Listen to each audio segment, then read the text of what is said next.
Hello, hello, hello, YouTube! My name is rhianaB. Welcome back to my RuPaul's Drag Race Season 14 review series. Today we are going to be talking about episode number 5.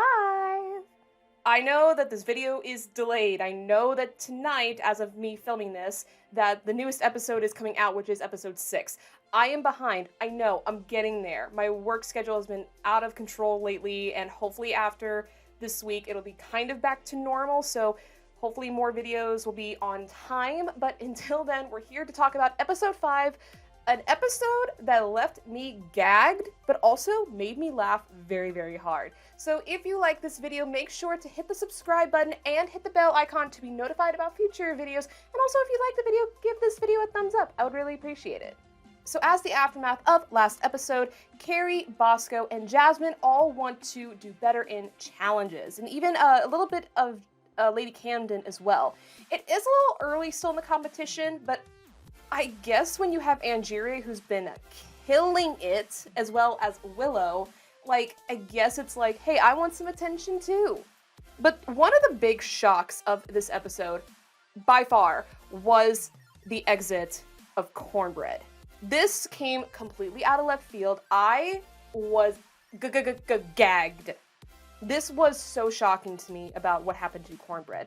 So the explanation is, during the last acting challenge, I guess because Cornbread went so out there and really wanted to give it her all, she had injured her ankle, and the injury was so bad that doctors had advised Cornbread to leave the competition.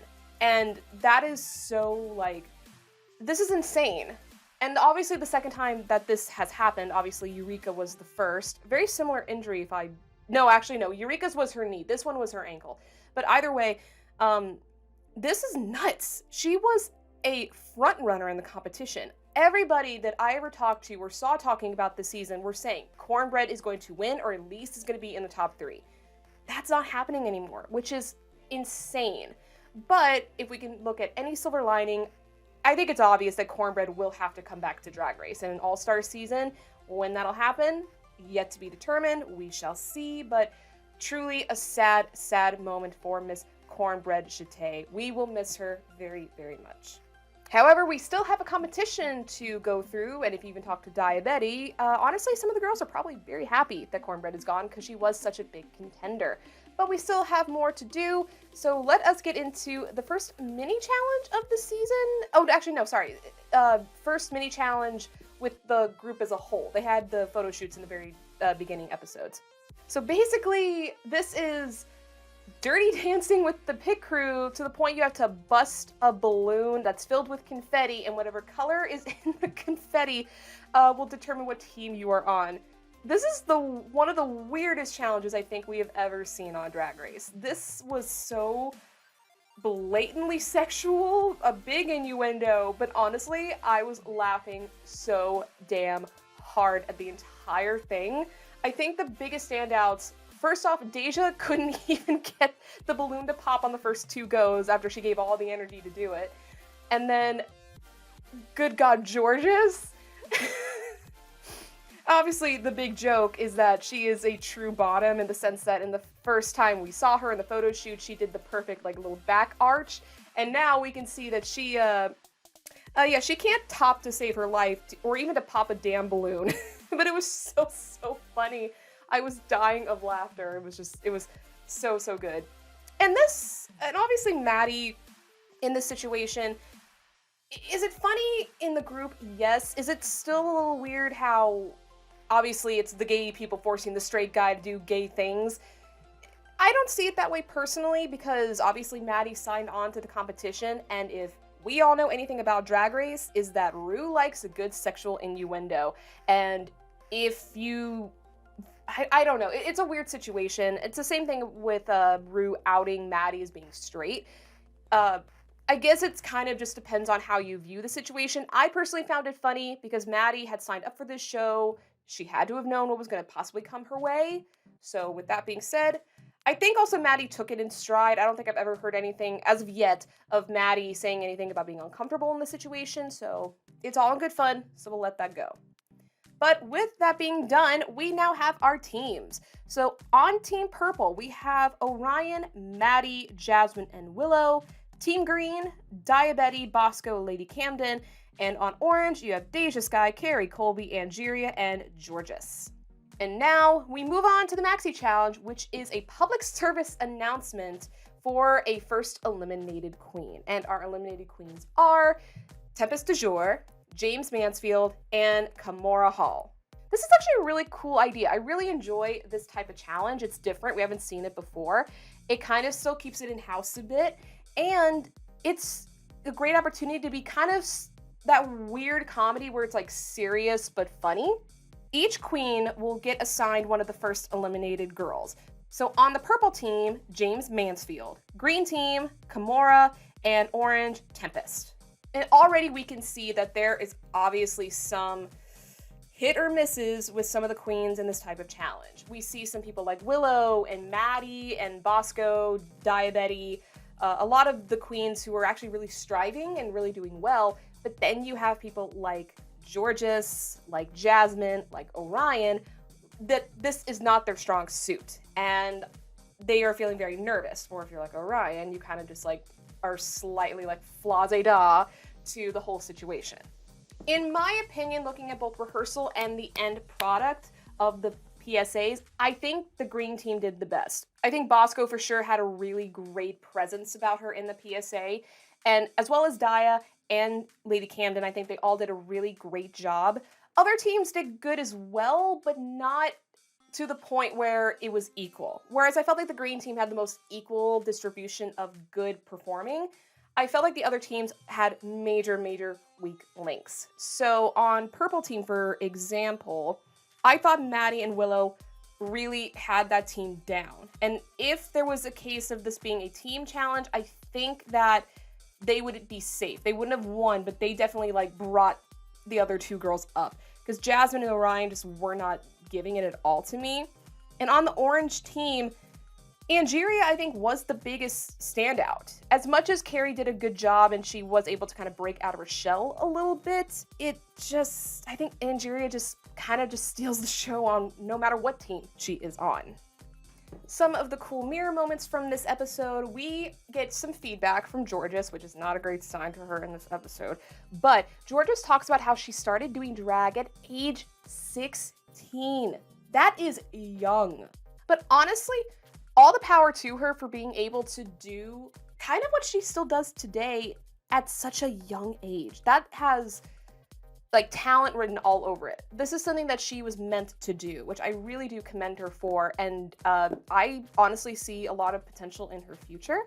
And then kind of to bring it a little bit down, we do have Willow talking about her medical conditions and how it has affected both her life, but also how much her family has been such a big support for her throughout this journey, even to the point where her brother, I believe, gave her a kidney. Like, that is true love for your family to do that for them. And I have to also admit that my uncle had just recently went a major transplant surgery himself, so I know that it is not easy for someone to get a kidney or any sort of organ that fast. So I'm really grateful that Willow had someone on her side to really help her in that situation. But it's great that not only is her biological family really helping her out, but I know her drag family does as well. She is the daughter of Evie Oddly, who herself has had her own medical issues that she talked about on season 11. So I think it's great that Willow, for all the things that are being pushed to her to make her like not live her life to the fullest or to make her doubt herself, she has so many people around her that want her to succeed, want her to do better. And that's really the best thing you could ever ask for in a family for you to both be a part of, and one that you did come from. So the runway, spring has sprung. If you haven't told by my makeup, I decided to go very floral, very light colors. It's a little manic. I know I'm doing a lot of this last minute, but we are going to be going over the runways. So let's start off with Miss Georges.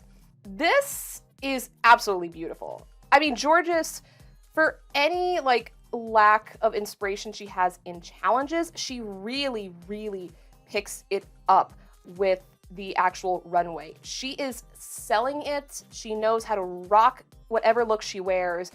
I think it looks adorable on her. Is it simplistic? Yeah, it is, but I think she just styles it so well and she models it to perfection that I can't help but to really enjoy it. So I don't think I have any other choice to think. I don't think I have any other way to say how beautiful this is other than to say that this is a toot. Next up, Carrie Colby. I understand what she was trying to do, but there's so much happening up on top, and then the waist down, it just looks like the most boring skirt you could possibly imagine. I actually don't mind the top part, but the bottom just looks so half-assed that it really, really bothers me.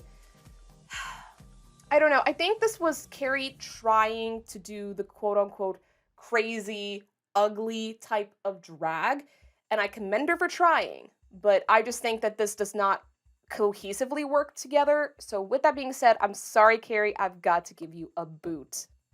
Next up is Angeria. This is fine. It's cute. But honestly, we expect so much from Angeria at this point because she has really killed it in a lot of the runways, where this just falls so flat, and that skirt is anything but flat. Those flowers, I think, are a cool idea. It does kind of make her hips look a little bit big. My biggest concern is that corset. It's just not at all flattering to her. The bust looks way too big. It just makes her top look so weird. And that just is not, it just doesn't look the best on her. And like I said, we have so much high expectation on Angeria that I'm gonna give it a gentle toot because I understand what she was going for, but some of the execution was just a little bit off for me. Next, Deja Skye. She's wearing a lot of pants this season. She's worn a lot of like pantsuits this season. I love the color scheme. She is the pastel queen. The bunny mask is a choice, and I understand that, you know, bunny equals Easter, which is in the springtime, but it doesn't seem to go together for me. I think the proportions aren't bad, but it's just so like meh. I don't know. I'm just not feeling this. Other than the color and some of the stylings in the hair and the makeup, the rest of it, I'm just kind of like, it's just boring. It's fine.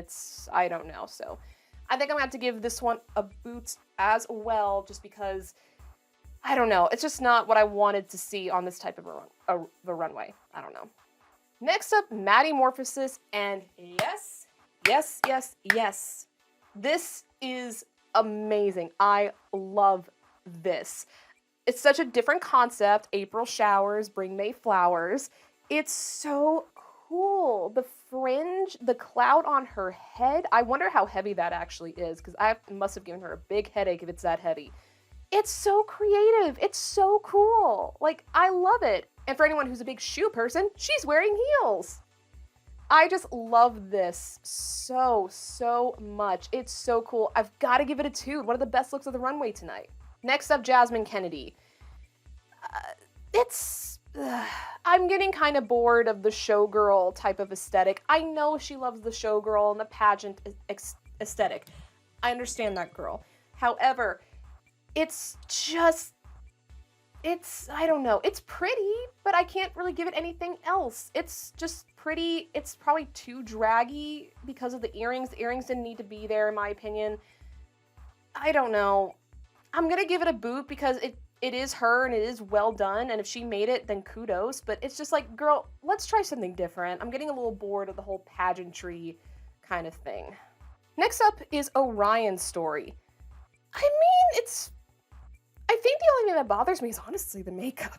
The makeup, I've mentioned this before in past episodes, her makeup just isn't like pushing it for me. I think she needs to have like a Rosé or a Scarlet Envy total makeup makeover, because it's not taking away some of those boyish features, because I still get a little bit of that boy edge, and it bothers me a little bit. Just the makeup has just been off for a while now, and it's bothering me. The look itself is not bad, but would you read this as spring?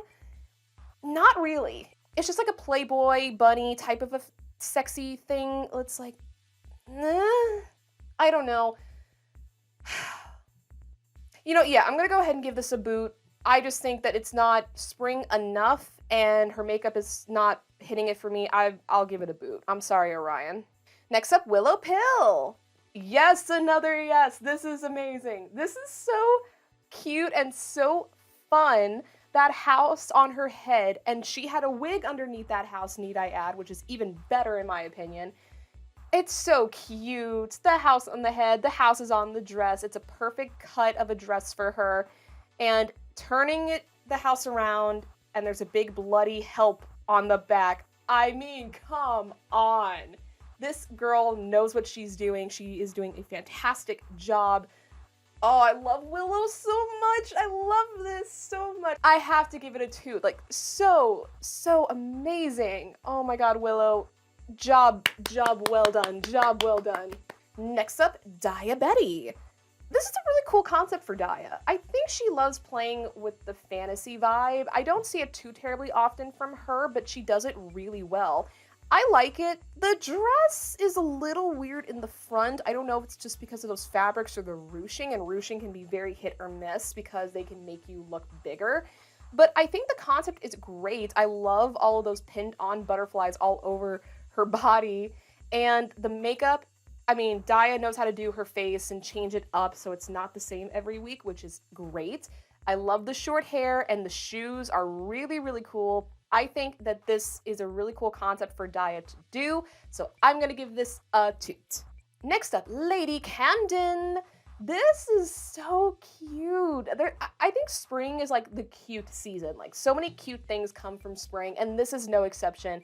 A perfect replica of a tea party table with the food and the plates, the really like kind of like so ugly it's cute tablecloth. And obviously the best part, the teacup on top of her head, and then she tilts and there is glitter tea falling out. So amazing, so creative, so much fun. She looks like she could easily belong in Alice in Wonderland and play with the Mad Hatter at a tea party. So good. Gotta give this a toot. Finally, we have Bosco. Now, Bosco, I think, did a really cool trick for this runway. At first, when she walked out in that, like, gray loofah dress, I'm like, okay, girl, that's a choice. And then the reveal, and I'm like, okay, now I get it. Now I really like it. Because if it were just the dress or just the little loofah poof on the body, it would have just been so boring. But the fact that she combined them together and made it into a show, that is incredible, and I really do enjoy it. I think I would love it more if the standalone pieces were more of a standout, but you've gotta love a girl who's not afraid to go for a reveal and really work it the way she did. So good. Gotta give this a toot. So I won't be going over Tempest, James, or Kimura's looks, although Kimura needs her own segment because she looked absolutely stunning in that Bob Mackie dress. But going over the PSAs with a surprise appearance from Miss Sarah McLachlan herself, the queen of PSAs, bless her heart, we have our tops and our bottoms. Top, we have Angeria, Lady Camden, and Bosco, and the bottoms were Georges, Orion, and Jasmine. I do agree that these definitely were the tops and bottoms. It totally makes sense. I would have loved to have seen either Daya or Matty up there because I both think that they did a really good job. But at the end of the day, I do appreciate the other girls who were on the top, and it was pretty obvious who was going to be in the bottom this week, so I'm not going to complain too much.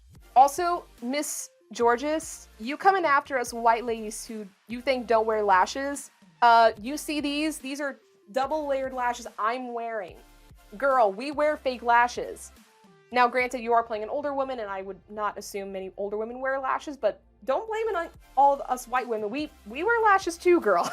Don't get us wrong. We love being fabulous in our full, like, batty eyelids as well, so just saying.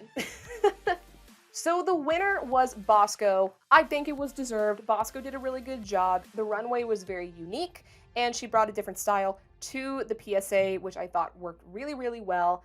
And our bottoms were Orion and Georges, and there was absolutely no contest. Georges slayed that lip sync to pieces. So energetic, really put together. It was so good to watch. Like, if I saw that at a club, I would like be tipping all of my money because that was really great. Orion really did not stand much of a chance. She looked almost kind of defeated, and also the wig was starting to fall back. I could see the contour and her actual hairline. And then drop in the shoes. Girl, you saw what happened to Miss June Jambalaya. You don't take your shoes off. So it really was no contest. Georges won that lip sync to House Down Boots. Really great. Really enjoyed it. And now I'm actually really excited to see more of Georges, because if that performance is what she brings, she can really kill it if she applies that to the challenges as well. So we get to the point of the chocolate bar, obviously, because why? Orion does not have the golden bar, so she is the next queen to leave the competition. This episode truly was just a roller coaster. First off, we start with a shocking exit from Cornbread, who we thought was going to go very far in the competition. And then we have another queen who left the competition earlier, came back, and now is gone again. Then you have these really cool challenge concepts and a really weird mini challenge. Like, this was such a cool episode to watch. And I would say this is by far my favorite episode of the season. I just had a lot of fun with it. It did gag me, it did shock me, but I had fun with it, and there were funny moments to counteract the more serious parts of the episode, which I think is a great balance for an episode of not just RuPaul's Drag Race, but any reality TV show.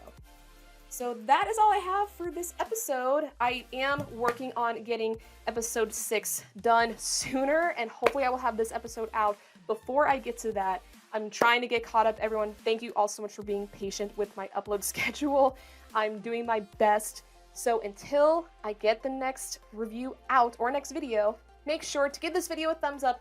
Leave me comments down below what you thought of the episode, what gagged you, what shocked you, what made you laugh.